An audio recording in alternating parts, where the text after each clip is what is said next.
caawa waxaan idin hayaa 5 qodob oo runtii aad u muhiim u ah oo waxyaabaha caruurta la isaga qaato wadamadan aynu joogno ee westernka ah marka fadlan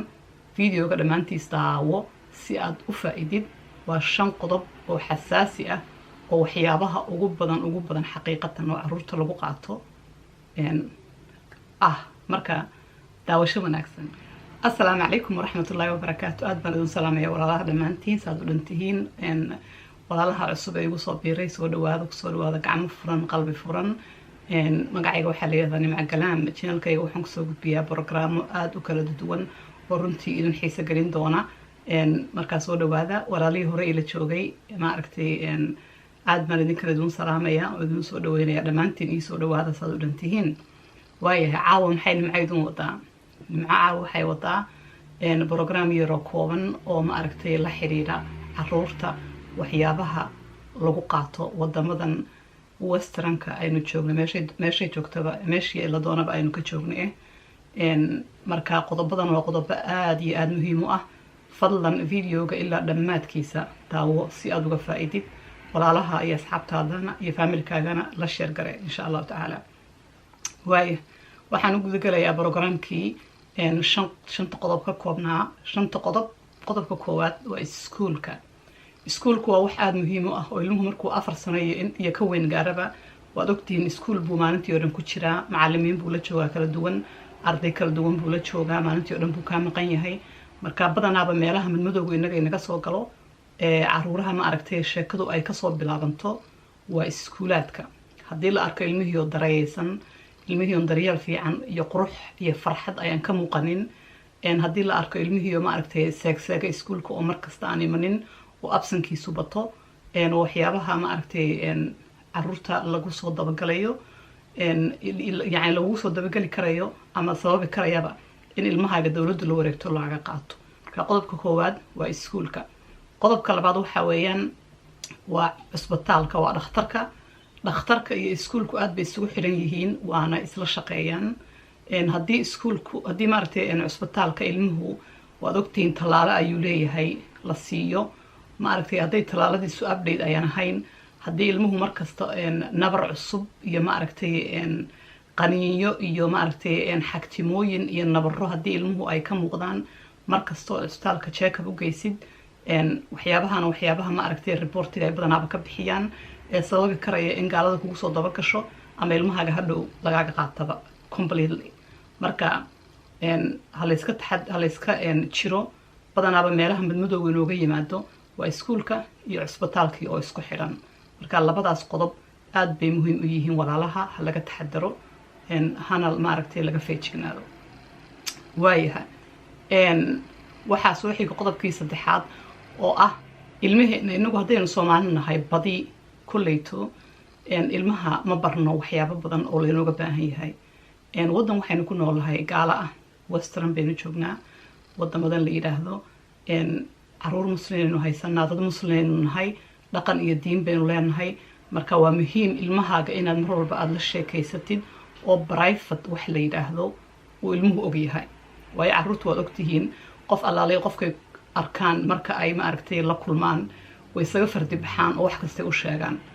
waxyaabaha sababa caruurta lagu qaatana waxa weeye ilmo iskuulka ka yiri hooyadeeda ay disha ama aabahayba ay dila ama waxan baa guriga ka jira marka ilmahaaga waa muhiim inaad private aad ilmahaaga bartid waxan familigan aad tihiin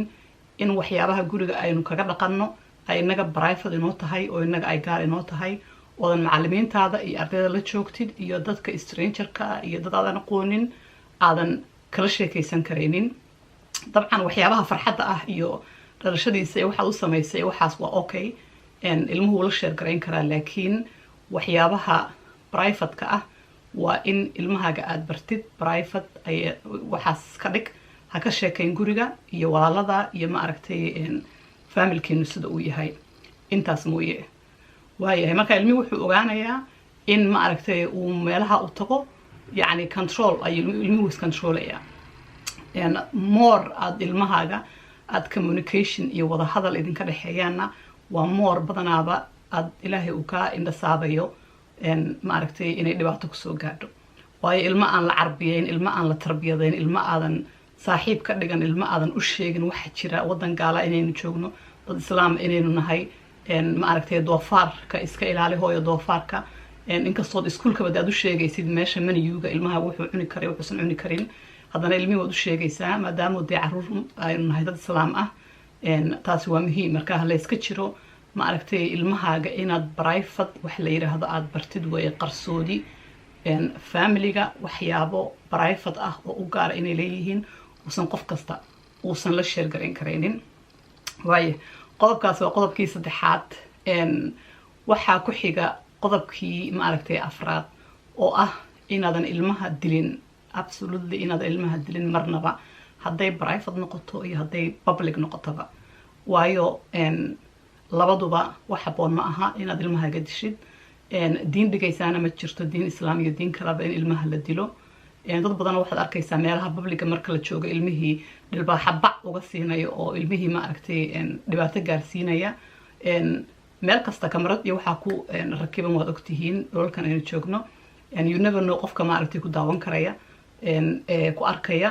dadkeenu laakiin badi dee kama baqaan xagga ilaahay moogtahay badanaba xagga kale laga baqaa yaa kuu baneeyay inaad ilmahaaga miskiinka ah aada dishid ilmaha siyaabo badan ayaad u tarbiyadan karaysaa haddeer dabada oo kale wax yaroo malaayacni ah dabadoo kale waad kaga dhufan karaysaa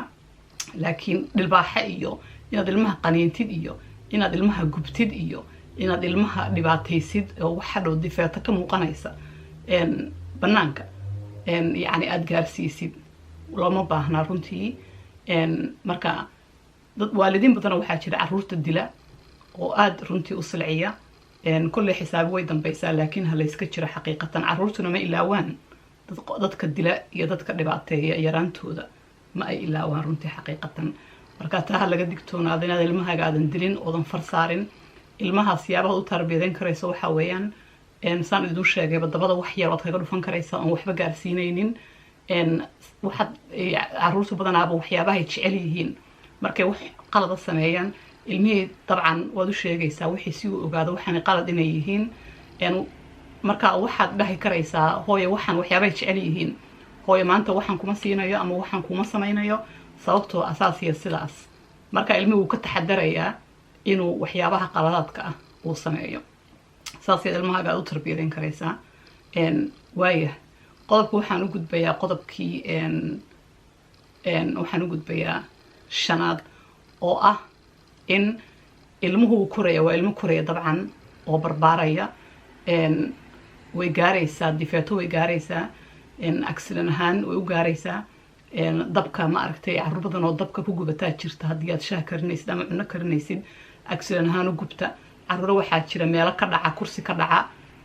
ma aragtay caruuro waxaa jira ilmuhu wuu jabi karayaa adigoo ilmihii yaroo haysta ayay xitaas uu kaa dhici karayaa oo dhibaato gaari karaysaa marka waa qasab ilmuhu markay wax gaaraanba inaad cisbitaalka u oradid ood emergency roomka tagtid dhakhtarkiisa u sheegtid ood reporti garaysid dad badanoo waxaad arkaysaa marka ilmuhu guriga wax ku gaaraan qariya oo hadhow wixii wax weyn ah ma aragtay intay qariyaan barito inta dhaqaatiirtii ay aragto iyo ma aragtay report iyo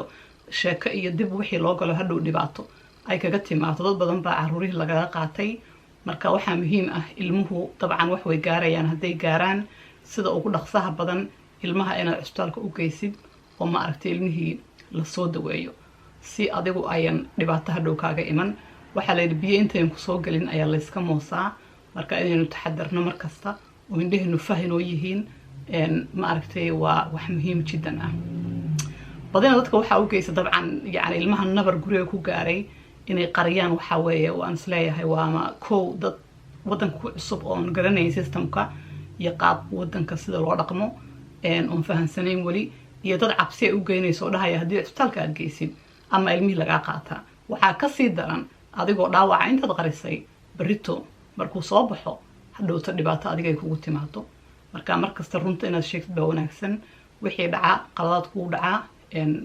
accident kugu dhacaa inaad cisbitaalka ilmihii aad geysid ilmihii si loo soo daweeyo waayahay shantaa qodob ayaan kusoo koobayaa caawa waxaan rajeynaya inaad ka hesheen inaad ka faa'iidaan walaaladiin la sheergaraya asxaabtiina la sheergaraya sii gudbiya insha allah ma aragtay wixii su'aalo ah wixii commentigiina ah wax kasta ii soo gudbiya insha allahu tacaala markaa shantaa qodob ee muhiimka ah ayaan runtii aan caawa aan soo diyaariyey oon siwaalada la sheer garee marka intaan ku kulmi doono videogan ka xigi doono waxaan idinkaga tegayaa salaanta islaamka oo ah assalaamu calaykum waraxmatullaahi wabarakaatu